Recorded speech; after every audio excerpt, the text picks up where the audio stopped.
যে জনসভায়, বাইরে, শাহবাগে, গুলিস্তানে অনেক কথা বলা যায়, কিন্তু সংসদে বলতে গেলে সেটা স্পেসিফিক, নির্ধারিতভাবে বিধি মোতাবেক বলতে হবে।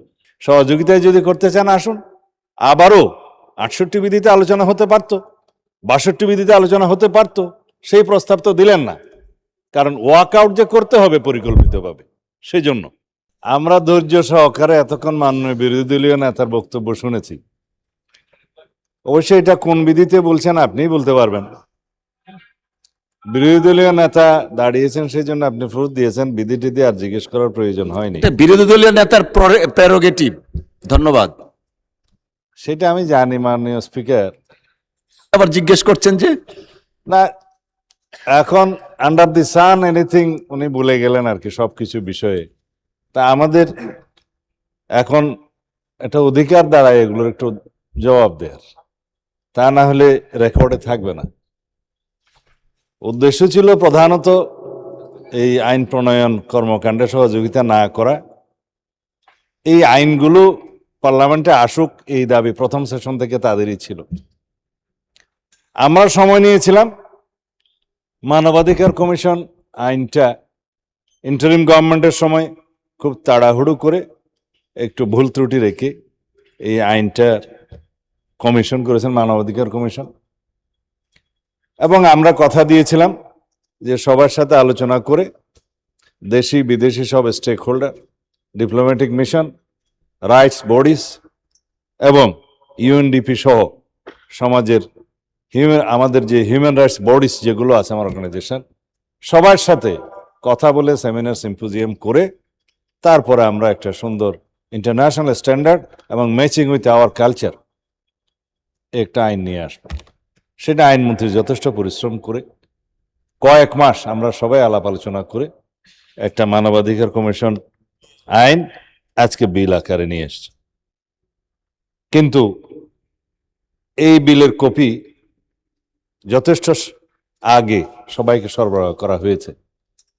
তারপরেও আজকে বিলটা শুধু উত্থাপিত হওয়ার কথা এবং কমিটিতে প্রেরণের কথা। এরপরে সময় পাওয়া যেত 2-4 দিন, তারপরে সেটা বিবেচনাতে আসতো। একই বিষয় গুম প্রতিকার এবং প্রতিরোধ, এই আইনটাও আমরা একইভাবে সবার সাথে আলাপ আলোচনা করে একটা সমৃদ্ধ শক্তিশালী আইন নিয়ে এসেছি আজকে বিল আকারে। সেটাও উত্থাপিত হওয়ার কথা, পরে কমিটিতে যাবে, আলাপ আলোচনা হবে।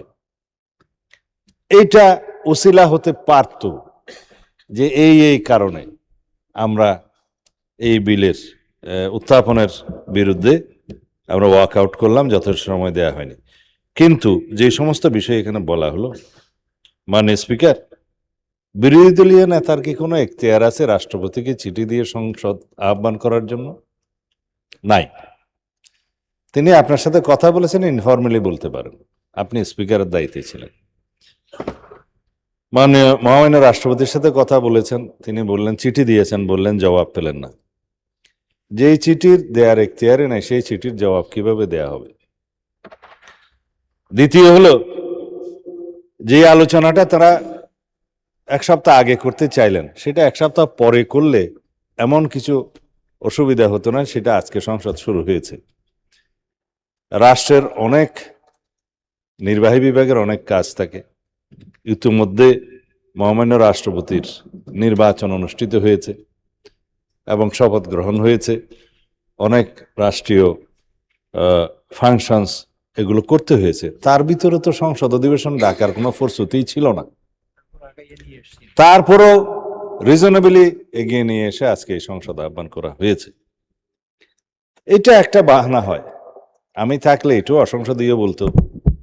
হয়তো আমি কোন শব্দ আজকে অসংসদীয় বলেছি আমি নিজেই বুঝতে পারছি না। কারণ আমার ভাষা জ্ঞান যতই খারাপ হোক, আমি খুব সচেতন থাকি যাতে কোনো আনপার্লামেন্টারিয়ান ওয়ার্ড এখানে ইউজ না করতে হয়। তারা যখন মানে ওপেন হ্যান্ডেড কথা বলে, যে দেশে চুরি ছিনতাই হচ্ছে, এই ব্যাপারে আপনার বক্তব্য কি? স্পেসিফিক করে বলতে বলেছিলাম, তাহলে আমি উত্তর দেব। বলেছে কোনো একজন বিরোধী দলীয় সংসদ সদস্যের উপর আক্রমণ হয়েছে, মামলা হয়েছে, উল্টা তার লোকজনকে গ্রেফতার করা হয়েছে।